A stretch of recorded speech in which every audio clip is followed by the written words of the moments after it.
Welcome back, folks, to the WP Tonic Roundtable Show. This is episode 441. We're recording this on Friday, the 25th of October. We record the shows around 8:30 Pacific Standard Time every Friday, and you can watch our antics, our debate, our arguments live on Facebook, and you can comment live on what we're up to. How great is that? What more could you ask for a Friday morning? There we go. I've got a larger panel than last week, but I thought we did quite well last week. I was quite impressed.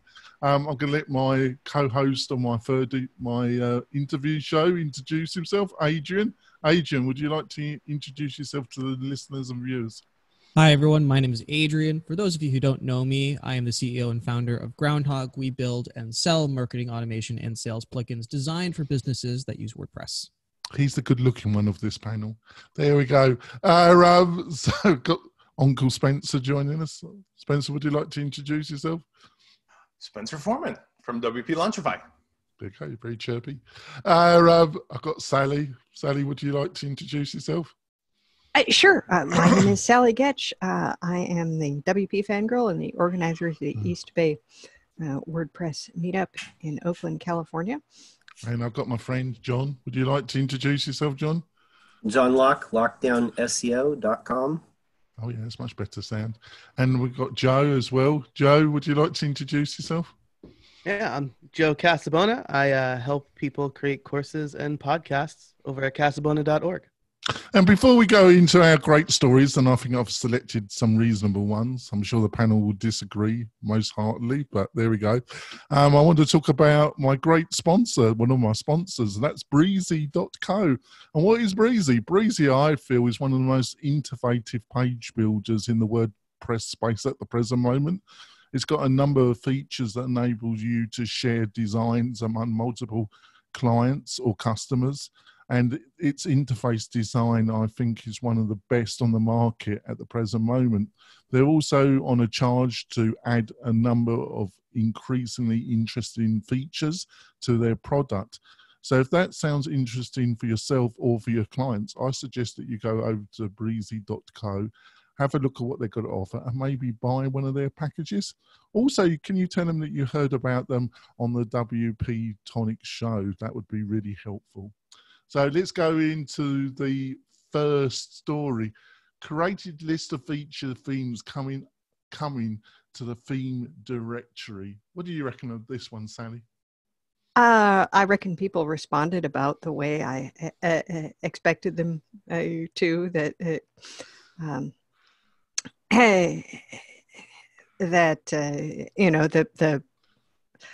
logic behind it seems valid in terms of saying, hey, a lot of what people see when they look at the theme directory is the 20 whatever themes. And although those are useful as examples of what a theme is, and, they're not horrible, this doesn't get people very excited. And we've been thinking about, having some featured themes, and then, everybody is kind of like, yeah, and is this going to turn into basically another, ad for Jetpack and, et cetera. And, anytime you've got people doing curating, you have the potential for some kind of bias. Never. Yeah. The worst bias in a lot of ways is the bias we don't know we have. And I'm not biased, am I, Sally? We all have biases that we're not aware of that affect our judgment about things. And somebody says in here, I'm amazed that like anybody actually cares about themes because Gutenberg, blah, blah, blah. And I think that while in many cases we probably will see themes evolving towards something that is just kind of a container for what people build, many, many, many people are not designers and cannot envision a thing unless they see an example of it. Yeah. And also do not want to spend a lot of time tinkering with all kinds of things. And all of you who do marketing, I think, it's like, that if you try to aim a product at everybody, what you get is something that's not interesting to anybody. And I think you just made a fantastic point. I would say 95% of users aren't the same people that are making these stupid bloody comments. You know, they're ridiculous comments of the most juvenile, non-fault driven possible. But I suppose that's what you get on the tavern, isn't it, Sally? Not just there. I mean, you know, that's what you're getting a lot of comments everywhere. As any of you who've had to respond to comments, I've never come across YouTube channels more than others. I've never come across more wasted space than the people that comment on the tavern. You've obviously never read any comments on YouTube then. Well, they're even worse. Adrian, what did you reckon? Well, they already have featured plugins in a lot of area, whether there's a conflict of interest there or not, for Jetpack and whatnot, is pretty much a moot point now that we've had it for so long. Anything, although in my opinion, anything that improves the user experience for the person actually implementing WordPress is a good idea. If that means featured themes and, providing kind of like things that people have voted for and say, hey, listen, I think this is a really good theme and it really helps me run my business and it helps me get my website up. As long as those things become front and center and it allows people to have an easier experience with WordPress, I think everybody wins from that point. Maybe there might be bias, but as a business person and someone who always is trying to provide a better user experience, anything that does that is a good idea and I think should be implemented. That's great. So, Spencer, this seems to be an ongoing debate that rolls on and on and on.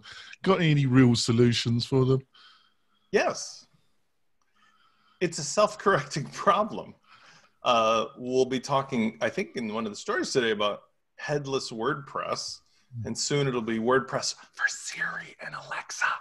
But the point is that soon enough, having an index of themes will be irrelevant because we won't really have themes, in my opinion. I think we will be moving to a fully distributed, you have a back end and then some other kind of front end, even though it's too early for that. So that means you'll be shopping for the themes in the front end. Well, what I'm going to say about today's scenario to that regard is even in the front end, in the last year or two specifically, in my professional experience, themes have become less what they were originally and more they are just like Adrian has behind him. They're just a blank whiteboard that you attach magnets and different magic markers to. And you don't shake your head yet. And you do that through your favorite page builder. So what I see as being the ideal way to build stuff for business and otherwise is the theme's taken a backseat. It is literally just a structural container like an Astra or a Hello theme or something like that, and that you put your favorite page builder on there, which is where many of your actual components... Well, that applies to what Sally said. If you're a designer or you've got some eye for design, whatever you want to call yourself. But a lot of people... Let's be truthful about this. I'm going to come across rather snobby here, but I'm not, hopefully. A lot of people just don't have any fucking taste, do they? Let's be frank about it. I mean, the people who want to buy this stuff ready-made, or you're talking about the people who are putting it up in the repository? The people they're going to use, that's why they need a theme, because they couldn't put two bloody, they couldn't put any kind of color palette together if their life depended on it. This is how it works in my view of it. Right now, I would be very content, and I think it would solve a lot of problems. Get themes out of the repository entirely. Here's why. It was true that there was a time when WordPress, I was here 16 years ago, when like putting themes, it's like, oh, there's a theme, the sports theme and a baseball theme and a shoe theme and a bowling theme. Now, you don't need those themes. If you want to go buy them, fine. Boo-hoo for those designers if they don't switch to the alternative, which is, there should just be like a mechanical way to hang your stuff. Your stuff is one of your favorite page builders. As a designer who would have otherwise written a theme before because I'm good at design, make components for one or all of the page builders. A full template, a full design package, a CSS thing, a tutorial, because that's where that action is happening. The themes, to me, are not any longer what they were before. They are just literally the bare structure. I agree with you that they're not as important in the... Well, yes, I mean, Plus ça change, plus la même chose. In the really earliest days of themes, you had like, 2 files and a style sheet that contained a very few things. And in a way, it's kind of going back to that and, possibly away from themes of the sort that bundled all kinds of stuff into them, because Nobody does that anymore if they have a brain, because why would you bundle like 6 redundant? No, I'm saying, why would today you'd be just abusing the best standards of practice or whatever? Why would you? yeah, but how many people are still buying that crap over on Theme That's Forest? my point. Listen, let's talk about Windows as an example. It took a long time to get rid of that whole like Windows 95 thing where it was just like dump everything onto the front page of a new install. Where we are at WordPress today, in my opinion, would be they would do a great service to everybody. Call Uncle on themes in the repository. That's my suggestion to get rid of. I don't know. And I miss Clippy. So there we go. John, what do you reckon? Yeah, no, Spencer, I think you had a great idea of having a place to hang like each of the page builders in a theme, because basically you've reinvented every theme forest theme now. Basically a place to hang like a page builder.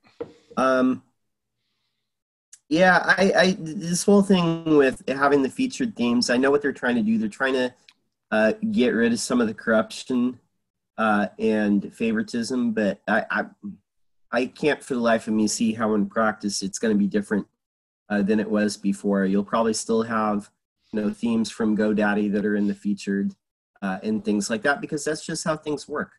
I think it's a good theory in practice. Somebody said down in the bottom in the comments that you should be able to filter by what you're looking for, like header widgets or footer widgets or whatever it is, because most of the time it's developers looking for a free theme and not a client. So yeah, I think that's a good point as well.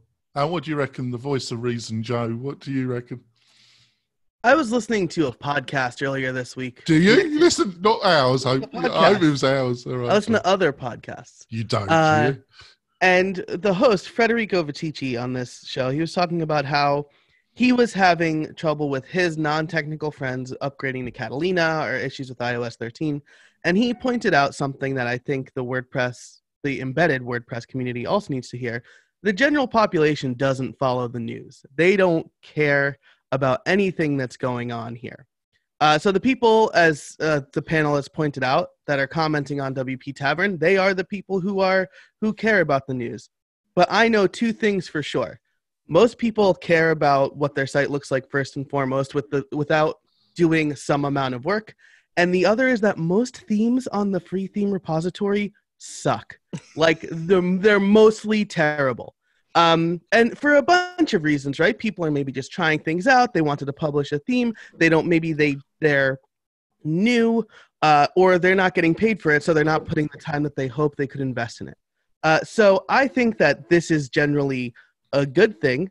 I mean, I'll assume good intent for now, right? But if we start seeing like Jetpack themes as the only feature themes, we'll know that there was something nefarious. But at this point, I think this will be very good for the end user, especially the people who aren't hanging on every piece of WordPress news, which is most people. I think that's a good point. Your sound's a little bit loud. Maybe just turn it down. Alrighty, I can. Right. Yeah, let's go on to story 2. I think we contributed something reasonable, or the panel did. My comments were useless, but there we go. But what is unusual, listeners and viewers? So on to story 2. All right. I've just wrote a letter to SoftBank. Maybe they're going to give me some money. I don't know. The curse of SoftBank. Who was the start off? John, do you want to start off with this one? So yeah, I mean, it sounds like SoftBank they wanted to roll big in venture capital, and what ended up happening is this Adam Neumann guy basically used it to enrich his own pocket. I really wish that awful wife of his. She sounds more of a. I don't even know who she is. I just she seemingly she's a charmer by what I've read. Lovely. Regardless of that, I think just overall there should not. I think there's needs to be some kind of regulation. I mean, we've been seeing this since the 1990s. Quite honestly, I mean, Enron. What was the other one? It was like one of the phone companies. All these different ones, where people have golden parachutes. PG&E, executives taking bonuses while they shut off the power. There needs to be some kind of white collar crime rules about these types of Ponzi schemes, because that's all this is.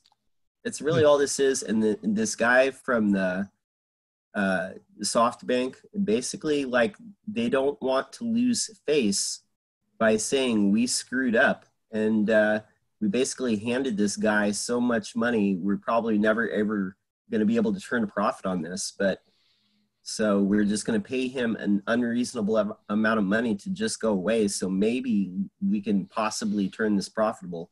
That's kind of how I'm reading this situation. So I think there's a few people like me to go away, but they're not going to give me money. If you give me money, folks, I'll go away. Spencer, what did you think of this particular piece? This is capitalism in the new age, because what essentially happened is there's lots of parties. It is, I like how they brought in the movie comparison to The Big Short, but like essentially the problem comes from when you take a supply-demand type of a scenario, and the money comes from an unlimited source, which is, you know, oil sheiks and people like that who give it to a Japanese conglomerate like run by Masayoshi. Yeah, what a mixture. That's all you can say. What a mixture. By the way, he made his own money doubling down on an amazing, you know, Jack from Alibaba. He made $100 million of them from that. So it's part of his own money. But the point I'm saying is, we're talking about a scenario in a world where unlimited amounts of money can be poured into what is otherwise a seesaw that has to be balanced, supply demand. Does your idea carry its weight and balance out the amount of money that was invested in it? When you have the ability to recklessly pour an unlimited amount of cash, you can come up with a completely different strategy, which is what's happening here again and again and again, which is the people to whom dollars don't mean the same amount can completely flood a particular market or an idea to drown every other reasonable competitor who's coming from a normal space or place. And in the process, completely stupid, worthless ideas can exist for long enough to fleece the ordinary people who get excited about it. I mean, yes. I mean, the thing is, all of us make terrible decisions. It's just that most of our terrible decisions don't affect the enormous number of people or the entire economy. Well, because like, again, you know, I was in real estate development for 29 years. That was slightly different because there was always at least a tenuous tie to some physical property. Where it got disturbed and distorted was when they packaged up these nameless, faceless properties into pieces of paper and numbers. That's when this happened. This is even more perverted because you're literally giving some dude and his crazy wife billions of dollars for a vapor idea where we talked about this. Well, and I mean, it says here the fund was so flush with cash that several founders had to be persuaded to take more money than they asked for. I mean, it doesn't sound like the guy at WeWork was one of those, right? I mean, you know, he was after it with both hands, but that, you know, even when founders were like, yeah, I don't think my, I don't think my company could actually recoup that. No, take the money, take the money. Take more. Here's how this could work out in this space. If I had a relationship with Masayoshi-san and I had pitched to him WordPress competitor, I say, Masayoshi, I need $1 billion, or be generous. I'll just take 100 million. I'm going to go take a copy of WordPress, which I have a legal right to do so. And then I'm going to go pay 100 people $250,000 a year. I bet you I could get it up and running and it actually would work. Now, at the end of it, I may still not be able to make any money, but that's all that was going on here. He's like, this creepy dude's like, I'm going to buy properties that, by the way, I'll own, and I'll lease them back to you to rent to people. Oh, what a genius fucking idea. Give me $1 billion and then buy me out with another $1 billion so I'll go away. Like, I feel bad for me that I wasn't smart enough to tap into this guy before the game was up, because like, this is pet rock. This is like literally the pet rock of venture capital. But the downside of all this, and this is what concerns me legit as a real entrepreneur, is that like, I had my contact with Silicon Valley in the early days. Well, it was still relatively balanced. Like, VCs really were looking for real companies to do real stuff. This disturbs me because now venture capitalists' minds are twisted that they're no longer looking for businesses per se that make money, but they're looking for this crazy, I have so much money available. I just have to get all that money and pour it at anything I can, because it's no longer just 10 companies. One of them's a home run. Now it's like, I don't care. Just throw everybody's top end money at everything. And the markets get distorted then, because then real businesses have trouble sprouting up from that, garbage pile. Okay. What do you reckon, Adrian? Everything that's been said so far is pretty on point. I just like to mention that I think the real tragedy here is WeWork made several purchases of really solid and potentially awesome companies in exchange for shares, which are now essentially, to all intents and purposes, worthless. And all of those founders who are now employed by WeWork are not only going to lose out on potentially a nice payday, but also they're going to lose their companies because WeWork isn't going to sell them back to them. At least that's the only companies that they sold so far are Meetup, which will survive this because WeWork bought them. And now WeWork has been sold in order to recoup some of the money at a total loss for WeWork. But I think that's part of the real tragedy here is that, I think there's a lesson that, if you're an entrepreneur and someone comes to you and says, hey, listen, I'm going to exchange for you shares in my awesome, super glowing up company in exchange for your product, service, or whatever. The really flashy part of the deal was be like, wow, this private valuation, $47 billion or, whatever it is might be in the listener situation. But make sure that, do your own due diligence before you start taking shares or anything. And because you just don't want to lose that opportunity that you have, and be wary. Yeah. What do you reckon, Joe? What do you reckon? Spencer said something interesting that I'd like to riff on, because I don't know anything about venture capitalism besides I don't like it, or I would never take it for myself, I should say. But there was, I think in recent history, the .com boom was a thing where people threw a bunch of money at a bunch of things that weren't necessarily viable, but it was a website, so it got funding. But what Spencer said about, I just need to get all the money possible and throw it at whoever, I think that's a mindset that probably happened within the last 5 years, right? With the idea of these unicorns. And so I keep thinking, every time I think of WeWork, I keep thinking about Theranos and the book Bad Blood, which I know we've mentioned before. Because I'm like, how could Elizabeth Holmes have fooled so many smart people, including General Mattis, right? James Mattis, I think, was fooled. Or I'm not that surprised. Yeah. And it's because they wanted to believe in what she was doing, and she was able to sell it that way. Yeah, but obviously any startup, there's not direct line, but there to some degree there's got to be a slight suspension of reality. That comes with the territory.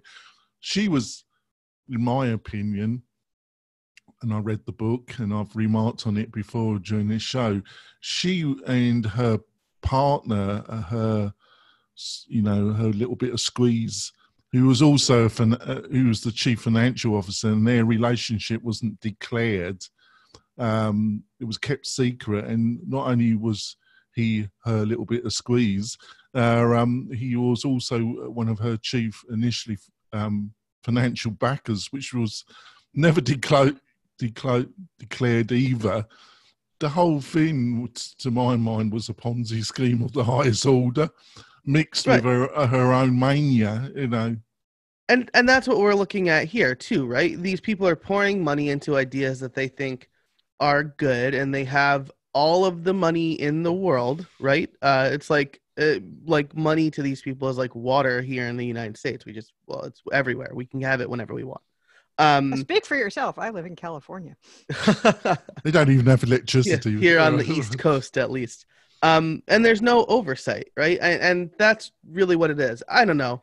I will never have that kind of money. I will never accumulate anywhere near that kind of money in my lifetime. But if I was giving somebody any amount of money to do something, I'd be like, how are you spending this? But with SoftBank, they don't need to. They can just be like, here's a pile of cash. I don't want to have to pay attention to you. Just give me my check when it's ready. Yeah, I think that's good. On to the next story. Number 3. Marketing. I No, go on. licensed the WP Tonic name. I mean, I bought a trademark it, so you're going to be need to be paying me like $500,000 a year from now on, John. Just like they licensed back from him the We name at $6 million a year. That was the best part of it. Sorry. Well, the thing is, regrettably, if you want to do these type of things, good luck to you. But there should be consequences. Unfortunately, there will be no consequences for this geezer and his horrible wife. Where the real consequences should be that both of them, in my opinion, should be facing some time in a nice, cozy federal prison. Karma works. But Well, Karma works. time will tell with that, right? I mean, dominoes fall. What's his name? Bernie Madoff. Yeah, Right. He's Elizabeth Holmes is probably going to jail, right? We'll find out early next year. So time will tell. Everybody catches up with you eventually. Yeah. oh, we'll see. All right, on to the next story. Marketing channels. How to think about marketing your WordPress business. What do you think of this one, Adrian? So, growing my own WordPress business, I have experimented with many different marketing channels, and I'm constantly learning about several different ones. Having looked at this, they talk about your basic channels, SEO, paid, etc. That stuff can be really, WordPress is a very diluted industry these days. And PPC can often get expensive, especially if you're new and you don't have $50,000 to get up and running with PPC, or you don't have the revenue for a test budget of $2,000 a month, et cetera, et cetera. So the biggest channel that I personally started out with, and the one that I'm continuing to expand, and the one that I find is the most beneficial to me, is showing up on stuff like this and doing podcasts and appearing and totally mooching off. And for everybody who I've done this with so far, I have to express my sincere gratitude, is just joining the variety of different Facebook groups that are out there that are niche specific, offering support, offering help, and then offering solutions when people start asking for them. That has been the main way so far that I've been able to grow my business, and that's the channel that I'm currently continuing to expand through, is being part of several different niche specific communities, offering help, and then offering solutions when the actual question comes up. So if you have literally no budget or no money, being somebody's friend is free. So like Chris at Lifter LMS, or Joe or John or Spencer here, all I would hopefully consider my friends. Maybe Jonathan, I come on the show, and that has honestly been my friend. I don't know if you consider me to be yours, Adrian, but you put up with me. I think that's well put. What do you reckon, John? I was unmuted. Alex's article, really great point. I think a lot of people, when they're trying to market a product, whether it's in WordPress or not, they get analysis paralysis by trying to figure out these 18 different marketing channels that they're going to do. In the WordPress space, as Adrian said, a lot of it can be leveraged through the relationships that you have with other people. Other people have audiences of varying sizes, and you can absolutely use that to generate momentum. One thing that I've really found in my own business is leveraging, for the most part, just 2 channels over the last 6 months or so. Just my blog, of course, appearing on stuff like this and other podcasts. So I guess that's 3, and YouTube. And I'm getting leads basically from blogging and YouTube. And I think that within the WordPress community, I think appearing on stuff like this helps other people remember who I am. So finding a channel that works, maybe it's a Facebook group, maybe it's content marketing. That seems to work for a lot of people. But I would also leverage the friendships that you have, not in an ulterior way of what can you do for me, or what can I extract from this, but in a reciprocal way in which you try and benefit one another. I look around the WordPress community, and that's pretty much what I see everywhere. So, yeah. Yeah, so what do you reckon, Joe? I mean, this is a nice overview. It teaches people some terms that they can then probably look up later, right? But as Adrian and John have pointed out, I think the quickest way to somebody's heart these days is to get them to know, like, and trust you, right? Because there's a lot of people talking about the same sort of things, and everybody has a different voice. I think there's a pre-step to what Alex talks about here. And it's something that Justin Ferriman taught me on my podcast, which is blog about your idea before you put any money into developing the idea, right? Because writing content, aside from time, is free. Talk about it. See if people are actually interested in this, right? As a developer, it was always very easy for me to build something because I thought, oh, this will be a good thing that people want. And I learned the hard lesson when I made my first online course, which was how to create a blog with WordPress, that nobody wanted to buy that course. There's enough free stuff on it already, but I didn't know that. I just thought I know how to do it. So I think that when exploring marketing channels, maybe the first thing that you should think about is blogging about your potential product, your idea, especially before investing money in something like PPC. Certainly. That's a great point. Thanks for that, Joe. What do you reckon, Sally? Yeah, I mean, I think that, some of the good things that it says here is, start with one or, once you have one or two working channels, just focus on those. And, only when a channel is working in full, turn your attention to another one. If you try to do everything at once, you are pretty much guaranteed to fail at it. So if you look at things like, all right, so John is saying, hey, I'm going to concentrate on blogging and YouTube. Or, you might concentrate on public speaking or doing the podcast tour or something, but you have to actually dive into something and spend time on it in order to expect any kind of return. It's not like, oh, I tried this once. Why are the clients or customers not flooding in? It doesn't happen that way. No, it's true. What do you reckon, Uncle Spencer?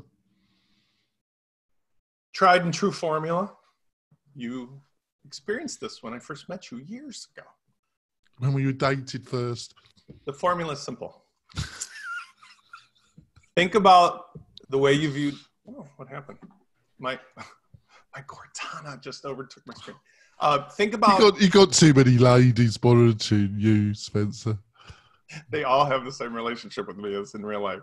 Nobody wants to talk to me the way when I. Think about it like when you're 10 years old.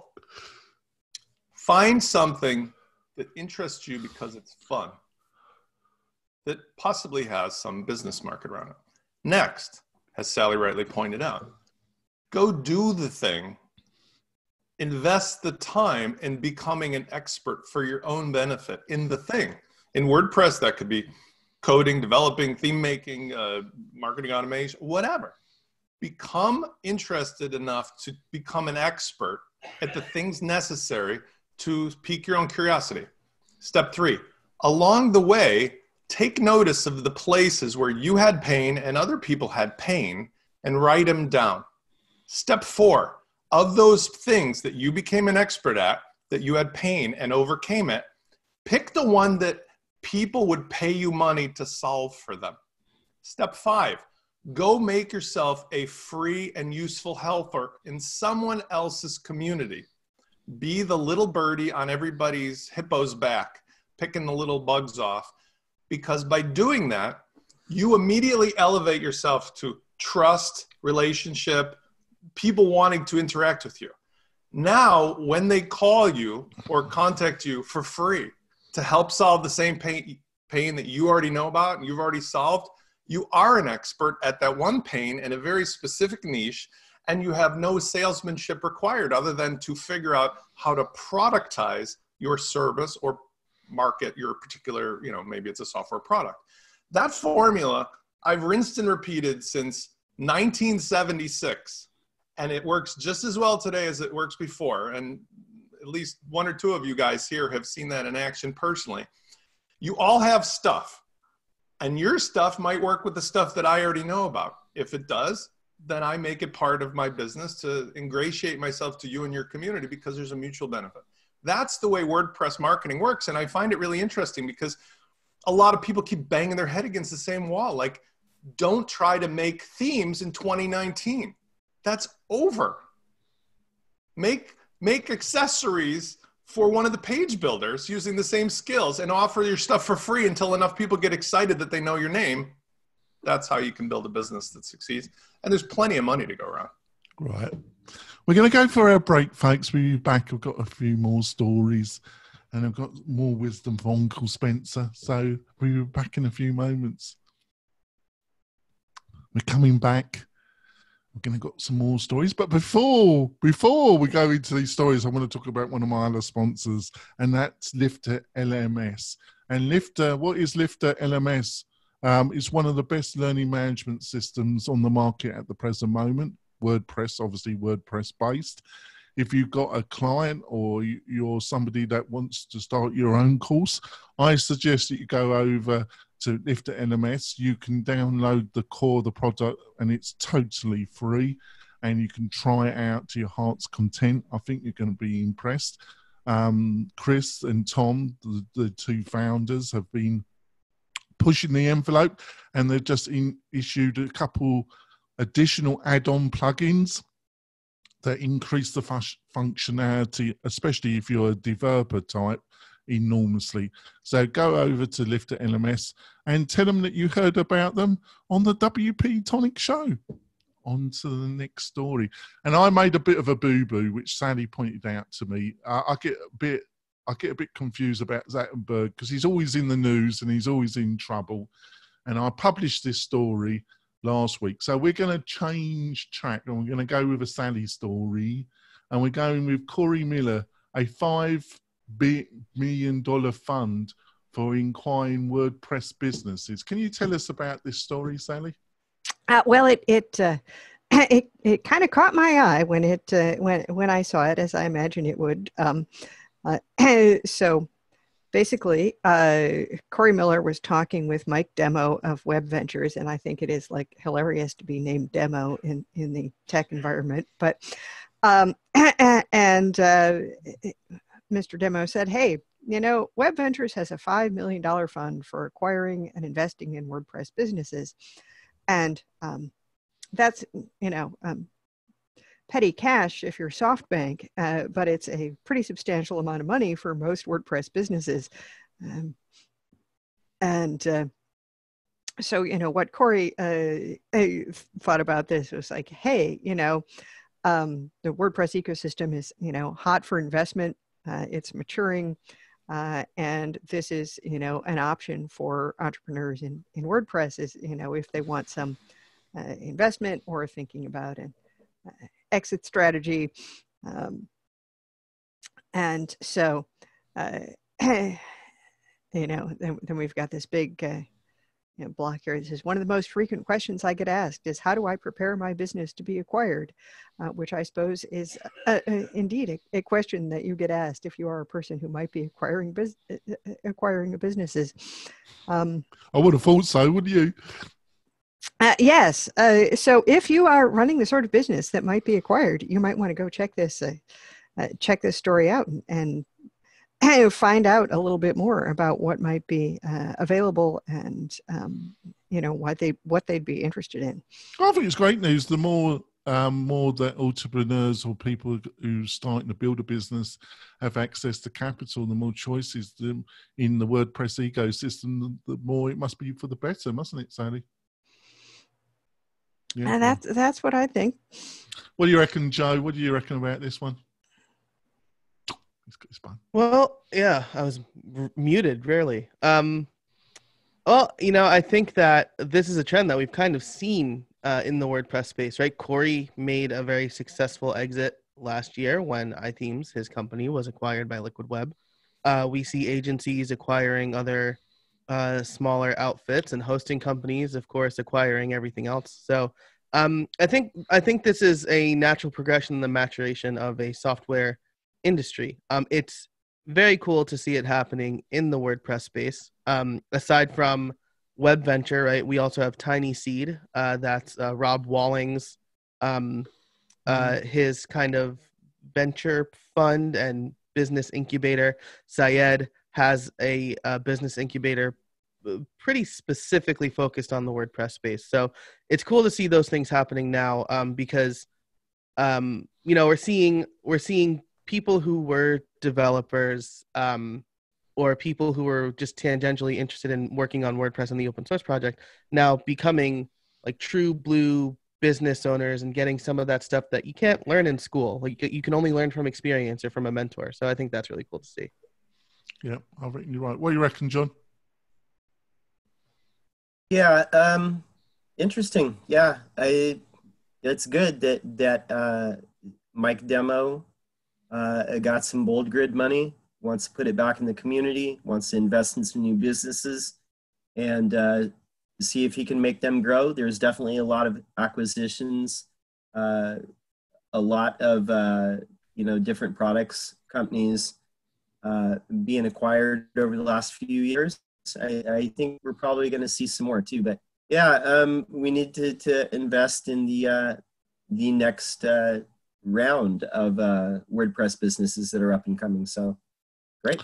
Yeah. Why do you think this is happening, Spencer? Because there was a time where nobody in outside investment, I got the impression nobody from that circle would touch anything WordPress with a barge pole, English saying. Now you've had the 300 million into Automattic. You've had other funds declare their interest. Do you think anything has shifted, and why are they now looking at the WordPress ecosystem?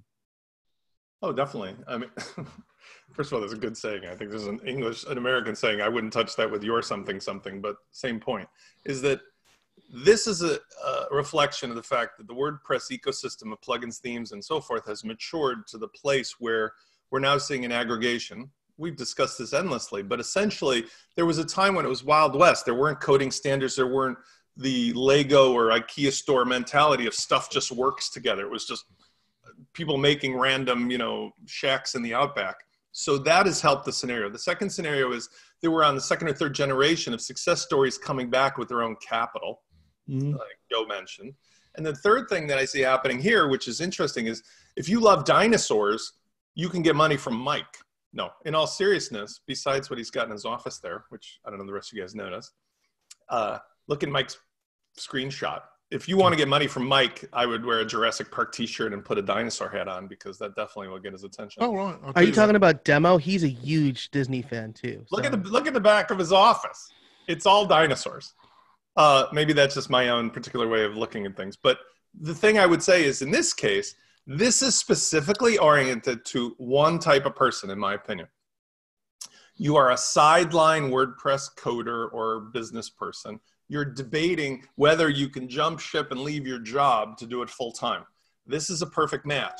$5 million spread out, probably at $50,000 to $150,000 per company, is enough for somebody like that to leave their job so that they have enough money not to worry about how they're going to pay the bills and feed their kid. So that's a great scale. It's perfect for little plugins and tchotchke service offers. And they may have a really good success because there's not a lot you have to come back with to make back your 50 or 150 grand. I would say most of the plugin authors that I work with directly, when their businesses get up and running, it's a $250,000 to several $1 million a year business, but $250,000 a year is not hard to make in WordPress, even as a consultant. So the idea is that this is a really good investment situation. If you've got somebody who's talented, well, you're shaking your head, but you know better. And if you're a really, hold on, stop laughing at everything I say. It's been so opinionated and amusing, but that's why you're on the show. If you're really smart and follow those other things I was discussing, where you find a niche and you know that you've got some kind of plugin, tchotchke service, whatever, this is a really interesting opportunity, because it's essentially like, a startup grant to let you jump ship from your day job. Yeah, I agree with you there. Sorry. I'm in a happy mood. I think it's my fault. I've had to take some real strong painkillers. Adrian, I had a little bit of a fall yesterday, listeners and viewers. I kind of slipped on some leaves and I went for a flyer. Adrian, what did you reckon? So Are you going to be I- writing a letter to him, or you going to be I- wearing? I You're going to be. You I'm get not that interested. you get that dinosaur T-shirt as we ordering it as we speak. I am in I'm not currently in a mindset or a position to want to even have a selling conversation at this point. We got a lot of work to do, and we don't really need to sell, and we're pretty good. But I do have a few things to mention. That if you're currently like running a WordPress-based business, there are certain steps that you need to take if you plan an exit, or if your inevitable end goal is an exit from that space. A lot of people don't think about planning for an exit or building a business with an exit in mind, and they end up with a list of things that will count against an evaluation should that conversation ever happen for you. And I recently listened to a great interview with Syed, who was mentioned. Syed Balkhi is, WP Beginner, and a host of other very, very, very successful WordPress-based businesses, and where he outlines the certain things that a business needs in order to be even considered to have even started a conversation about acquisition. And I actually linked it in the chat. So Jonathan, if you could add that to the show notes after. But you can go find this YouTube video. It's called Syed Balkhi and Buying and Selling WordPress Businesses on YouTube. Where he details some of the stuff like financials need to be super clean. If you don't have a bookkeeper, get one. You can't, you can't be using your business as a piggy bank. A lot of entrepreneurs, do that, and it's not good when going through the acquisition process. That has to go through the CRA or the IRS or whatever. So, that's the thing. Your business should be incorporated. If you don't have an incorporation or some sort of other LLC going on, then that something needs to be a thing. And so you can't, unless you take these steps ahead of time, selling a business is just simply not viable. So if you're planning an exit, learn what those strategies are, learn what those steps are, and then start implementing them as soon as possible. Yeah, that's great. Well, we're going to go on to the next story. I'm going to switch them around, actually. I'm going to make number 6 number 5, and this was Hello Ghost 3.0. And I got Joe suggested this, and I'm a bit intrigued, and I had a quick look at the platform and I was quite impressed. Why did you think their landing page is quite slick? It is. Why did you think this is going to be interesting for our discussion, Joe? Well, Ghost, now somebody's going, a maybe more practiced historian will need to remind me if I'm messing up the details here, but Ghost launched as a Kickstarter project that I believe Matt backed until he found out that it wasn't going to be open source. This is that project, right? John O'Nolan started it. And so I've just been kind of following it. Yes, it was going to be a fork of WordPress, and then they decided, no, that actually won't work very well. Right, yeah, that's exactly right. And so I just thought it was interesting because Ghost is not something that gets talked about a lot, but they've been doing cool things over the years since they got, since they started. And with 3.0, I think he's completely changing his business model. They raised $5 million, which we just talked about in this space is a good chunk of change for what you want to do. And so I just thought, there are a lot of unknown but cool competitive projects to WordPress. So I just wanted to share this one because they just had a big launch. They have a WordPress migrator. I think they kind of position or used to position themselves as a WordPress competitor. Maybe now they're kind of going after Medium with their new business model. But I thought it was interesting news, kind of outside but tangentially related to the WordPress space. Yeah, I think I was quite impressed with what they're doing, actually. I think of any competitor, they are the most serious competitor to WordPress. If you've really got fed up with WordPress, you probably would be looking at Ghost. What do you reckon, Uncle Spencer? A couple interesting points. First of all, what I think anybody should do if they're interested in this kind of thing is go look at their ARR. They're making $1.7 million a year right now. So they've obviously got people interested in the idea.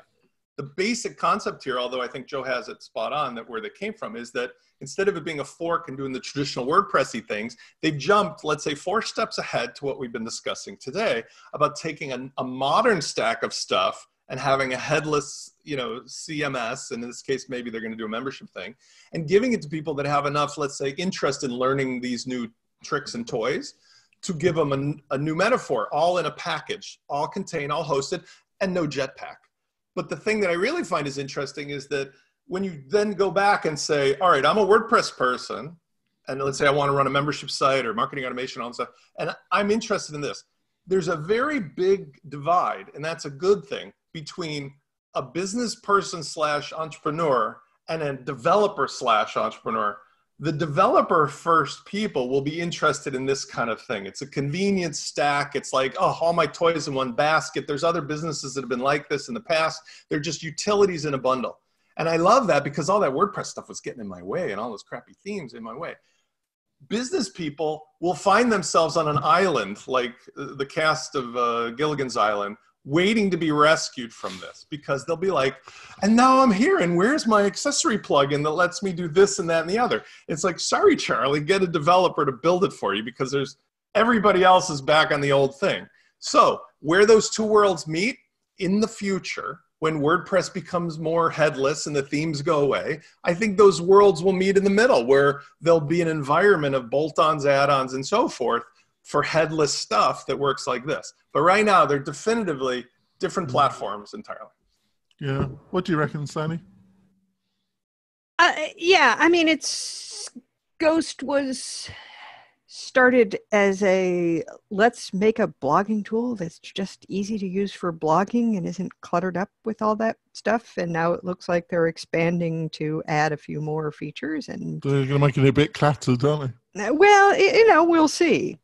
Right. But I haven't tried it, so I don't know what it's like to work with. It's obviously working for somebody. And it could be a great solution in some circumstances and not so much in others. So it's, it depends what you need. I love WordPress, but that doesn't mean I think it's the right tool for every single website. What do you reckon, Adrian? Looks cool. And I want strong competitors to WordPress, because otherwise we get in that really lazy position where it's like there's just no motivation to make things better for anybody. I'll let the last remark to my friend John. What do you reckon about this, John? Yeah, I think this is pretty exciting. I got to admit, though, when I saw this story in Slack, for just a split second, I was thinking of the band Ghost, so. But yeah, no, I think this is great. I've always respected John O'Nolan, and I think that this 3.0 is exactly what they needed to do to keep progressing. There's all these different integrations. Yeah, what I'm amazed is you got all these silo. I hardly know anything about Ghost. It's a bit like the Divi community. I really know almost nothing about Divi apart from supporting. Lucky you. Well, I was going to say that. You just have. But in practical, I have no. I just don't. Communicate with the Divi community. Yet we had a guest on our main podcast with Adrian. I think Adrian wasn't able to attend, and I was talking to a person that spends a lot of time in the Divi community, and it's just amazing. So you've got all these silo communities that have quite large interest, and you know nothing about it. All right, so on to the panel's recommendation, and my recommendation, and we interviewed him yesterday, and it was a great interview, was the founder of WP Feedback, and he's been on the Friday discussion show as well.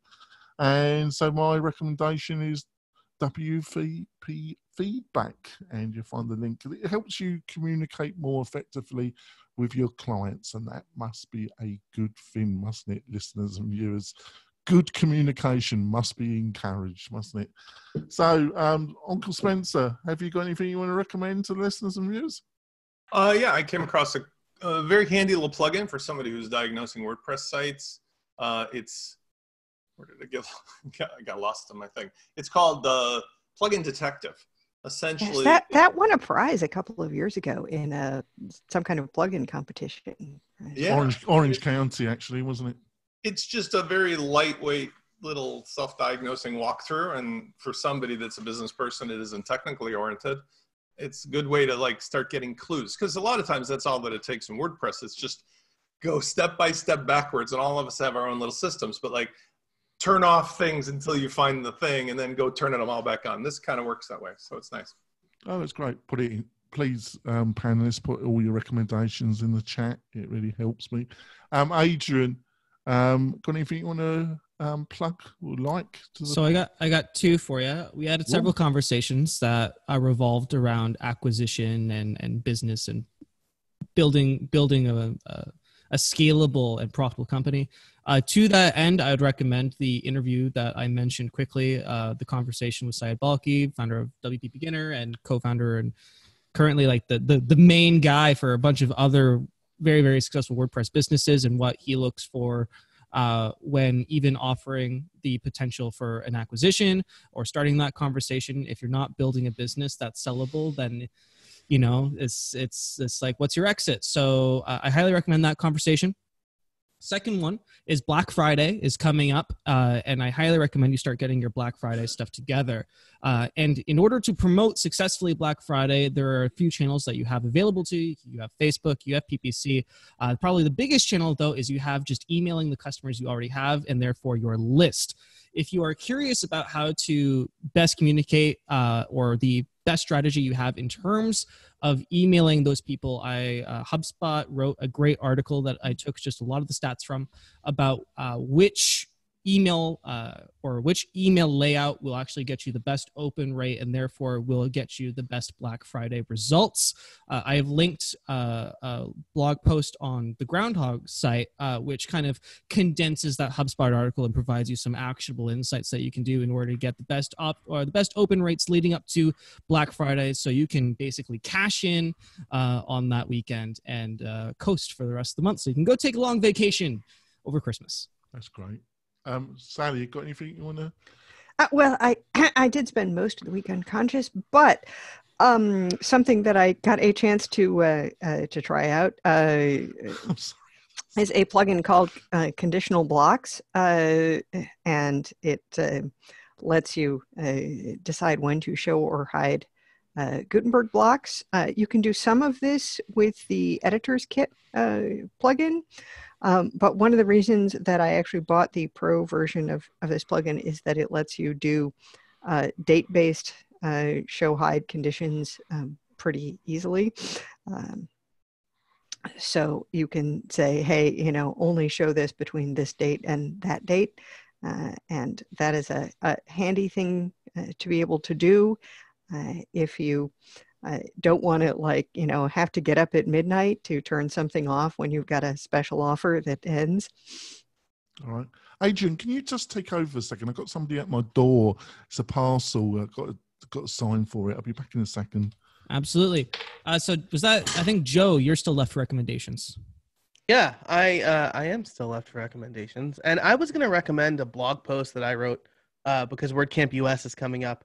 But then I came across this crazy website. It's bruno-simon.com. This guy is a amazing developer, apparently, who just relaunched his portfolio site. That's his personal site. And you are like a little race car that is controlled by the arrow keys, and you're like driving around the town that is his work. From a UX standpoint, it's like complete nonsense. But if you want to get an idea of his skill and talent, all you have to do is go to this site. It's like so much fun. I might have got distracted like in the middle of this episode by like playing with it. There's like ramps and bowling balls and stuff. So if you want to kill a little bit of time and like check out something this guy did in JavaScript, definitely check it out. It's bruno-simon.com. Sorry about that, but you've got to sign for your parcels, haven't you?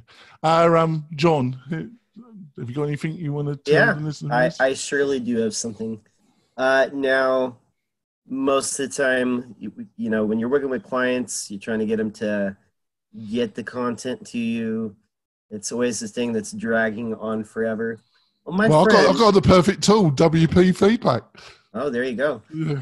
Well, my friend Todd E. Jones has launched a product called the Website Copy Framework. It's a guide to helping get the website content and getting that launched on time. It's only $97. It's a really good deal, and it'll help you get the content from your client, a framework. It gives them a framework to write the story for their homepage, about page, service pages. There's additional worksheets for the unique value proposition, company story, and extracting benefits. So really useful thing from a person who does copywriting for a living. So definitely go check that out at the copyflight.com website. Oh, sounds interesting. Put the link into chat, John. Well, panel, thank you for coming on the show. So, Uncle Spencer, how can people find out more about you and what you're up to? You can go to wplaunchify.com and click the blue button for a free call, or you might find me over off of wpfusion.com if you need help with marketing automation. That's great. Adrian, how can people find out more about you and Groundhog? So if you need help with email marketing, marketing automation, or optimizing your sales pipeline, you can head over to groundhog.io, where we have a bunch of plugins and tools as well as educational resources in order to help you optimize your funnel. That's great. And Sally, how can people find out more about you and what you're up to? You can find me at wpfangirl.com. I am at Sally Getch on Twitter and Instagram, and the Instagram is mostly the cats. Yeah. John, how can people find out more about you and your dog? Oh, yeah, you've seen that. 2 places. You can find me at my website, lockdownseo.com. Also, you can find me publishing YouTube videos daily. Go to youtube.com/c/JohnLockSEO, or just search #LockdownSEO. Right. And Joe, how can people find out more about you and what you're up to? You can find out all the wonderful things I'm doing over at casabona.org. Right. Wonderful. Just wonderful. Thank you, panel. It's been an interesting show. I think we've kept it on message. We've blasted through some interesting stories. And listeners and viewers, if you really want to support the show, go to iTunes and give us a review. It really does help the show. It enables me and Adrian to get fantastic guests for our interview show. We've got some really interesting guests coming on the show in the next couple of months.